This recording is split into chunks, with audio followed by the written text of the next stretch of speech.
रामराज्य एक ऐसा समय जब न्याय था, धर्म था, मर्यादा थी। हर प्रजा अपने राजा पर गर्व करती थी। अयोध्या की गलियां सुगंधित पुष्पों से भरी रहती और हर आंगन में शांति की मंद बयार बहती थी। सुबह होते ही मंदिरों में शंखनाद गूंजता था और शाम होते ही दीपों की रोशनी से पूरी नगरी जगमगा उठती थी। राजा राम केवल शासक नहीं, एक आदर्श थे। एक ऐसा प्रतिमान जिसकी कथा सुनते हुए बच्चों की आंखों में चमक भर जाती थी और वृद्ध भी श्रद्धा से सिर झुका लेते थे। उनका चरित्र इतना निष्कलंक था कि स्वयं देवगण भी उसे प्रणाम करते थे। हर नागरिक राम के न्याय पर निसंकोच विश्वास करता था और कोई भी दरबार में बिना सुने लौटता नहीं था। किसी का दुख, किसी की पीड़ा राजा के ध्यान से अछूती नहीं रह सकती थी। अगर अयोध्या में कहीं एक भी अश्रु गिरता तो राजा राम की रात की नींद हराम हो जाती थी। वे राजधर्म को मात्र एक दायित्व नहीं, एक तपस्या मानते थे। एक ऐसा व्रत जहां स्वयं के सुख दुख का कोई स्थान नहीं था। लेकिन हर चमकते हुए सिंहासन के पीछे छुपा होता है एक गहरा अंधकार। हर विजयी मुस्कान के पीछे दबी होती है एक टीस, एक बलिदान, जिसे इतिहास के पन्ने भी कभी कभी पूरी तरह बयान नहीं कर पाते। रामराज्य की भी यही सच्चाई थी। ऊपर से पूर्णता का स्वर्णिम आभा मंडल, भीतर से अनकही वेदना का अथाह समंदर। जो कथा सबको दिखती थी वो थी आदर्श राज्य की, पर जो कथा छुपी रह गई वो थी एक पुरुष के भीतर के उस अंतर्द्वंद की, जिसने स्वयं को मर्यादा की वेदी पर आहुति दे दी थी। जब रामायण का समापन सभी को पूर्णता का एहसास देता है, वहीं से एक नई कथा जन्म लेती है, उत्तरकांड। ये वही कथा है जिसे कुछ ग्रंथों ने अपनाया, कुछ ने छिपा लिया और कुछ ने विस्मरण के गर्त में छोड़ दिया।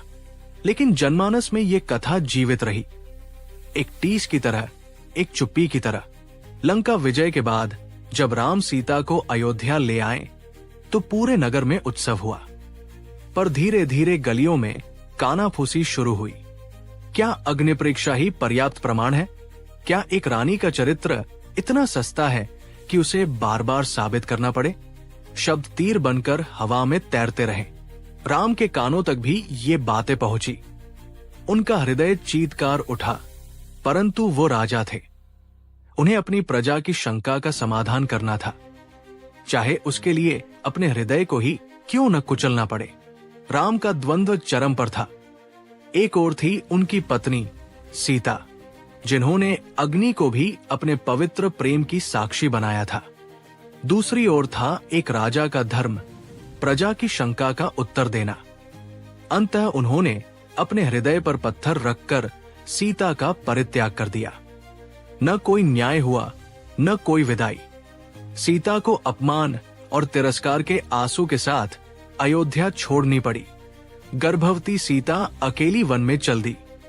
न कोई पालकी, न रथ, न कोई सैनिक। उनके साथ था केवल एक गहरा अपमान, आंखों में छलकते आंसू और गर्भ में वो अमूल्य रत्न, अयोध्या का उत्तराधिकारी। वह रास्ते की धूल खाती रही, पर उनकी चाल में कोई झुकाव नहीं था। उनकी आत्मा अब एक मां की थी, जिसे अपने बच्चों के भविष्य के लिए हर पीड़ा स्वीकार थी। भटकती सीता को महर्षि वाल्मीकि ने अपने आश्रम में शरण दी। वहां प्रकृति की गोद में, पवित्र साधना के वातावरण में लव और कुश का जन्म हुआ। वे बालक राम के ही रक्त से थे, वीरता, धर्म और करुणा के प्रतीक। परंतु उन्हें अपने वंश का कोई अभिमान नहीं सिखाया गया। सीता ने उन्हें केवल सच्चाई, धैर्य और धर्म का पाठ पढ़ाया।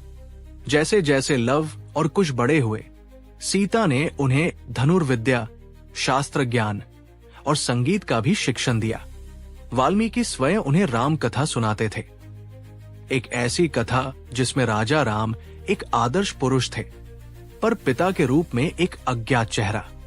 बालकों के मन में राम के प्रति आदर था, पर यह ज्ञात नहीं था कि वो स्वयं उनके पिता है। समय बीता, राम ने अयोध्या के साम्राज्य को और अधिक सुदृढ़ करने के लिए अश्वमेध यज्ञ का आयोजन किया। यज्ञ का घोड़ा छोड़ा गया। जो भी राज्य उसे बिना विरोध के अपनाता वो राम की अधीनता स्वीकार करता। राम चाहते थे कि उनका यश चारों दिशाओं में फैले, पर विधाता ने कुछ और ही लिखा था। यज्ञ का घोड़ा घूमता हुआ वाल्मीकि के आश्रम के पास पहुंचा। वहां लव और कुश ने देखा एक सजीला घोड़ा जिसके साथ सैनिक थे। उन्होंने घोड़े के गले में बंधी पट्टी पढ़ी। ये अयोध्या के महाराज श्रीराम का घोड़ा है, इसे रोकना युद्ध का आमंत्रण है। लव ने कुश की ओर देखा और दोनों ने बिना भय के घोड़े को पकड़ लिया। ये घोड़ा तभी जाएगा जब अयोध्या का राजा स्वयं युद्ध करेगा। लव ने निर्भीक स्वर में कहा। सैनिक भयभीत होकर लौटे। संदेश अयोध्या पहुंचा। 2 बालक राम के घोड़े को रोक रहे हैं। राम ने सबसे पहले शत्रुघ्न को भेजा, फिर भरत को, फिर हनुमान को भी। पर हर योद्धा लवकुश के अद्भुत शौर्य के आगे हार गया। छोटे से आकार में छिपा हुआ अपार तेज, साधारण वाणी में छिपा अद्वितीय ज्ञान, ये दृश्य अयोध्या के इतिहास में पहली बार लिखा जा रहा था। अंततः राम स्वयं रणभूमि में उतरे। धनुष उठाया, पर जैसे ही उन दोनों बालकों की आंखों में झांका, उनका हृदय कांप गया। कहीं भीतर कोई टूटता सा महसूस हुआ। उनकी आंखों के आगे सीता का चेहरा घूम गया। वही पीड़ा, वही प्रेम। इसी क्षण महर्षि वाल्मीकि वहां आए और बोले, हे राम, ये बालक कोई साधारण नहीं, ये आपके ही अंश है, लव और कुश। राम स्तब्ध रह गए। समय जैसे थम गया। वर्षों की पीड़ा, पश्चाताप और प्रेम एक साथ उनके हृदय पर टूट पड़ा। राम ने करुण स्वर में पूछा, सीता कहाँ है? सभा बुलाई गई। सीता को आमंत्रित किया गया। अब वो रानी नहीं थी, वो एक मां थी। उन्होंने समस्त अयोध्या के समक्ष अपनी अंतिम परीक्षा दी।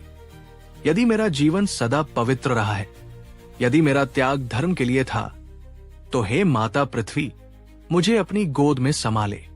धरती फटी। सीता मां पृथ्वी में समा गई, सदा के लिए। सीता के बिना राम टूट चुके थे। राजा का मुकुट अब उनके लिए एक बोझ बन गया था। कुछ वर्षों बाद राम ने भी सरयू नदी के तट पर जल समाधि ली। उन्होंने इस संसार को त्याग दिया, प्रेम, पीड़ा और मर्यादा के उस संघर्ष के साथ जो उनकी आत्मा में सदा जिंदा रहा। आज भी ये प्रश्न उठता है, क्या उत्तरकांड रामायण का वास्तविक हिस्सा है, या फिर वो पीड़ा है जिसे ग्रंथों ने दबा दिया ताकि मर्यादा बनी रहे? परंतु जनमानस जानता है, सीता ने केवल अग्नि परीक्षा नहीं दी, उन्होंने प्रेम, धैर्य और त्याग की अंतिम परीक्षा दी, और इसी स्वरूप में वो युगों तक पूजित रहेंगी।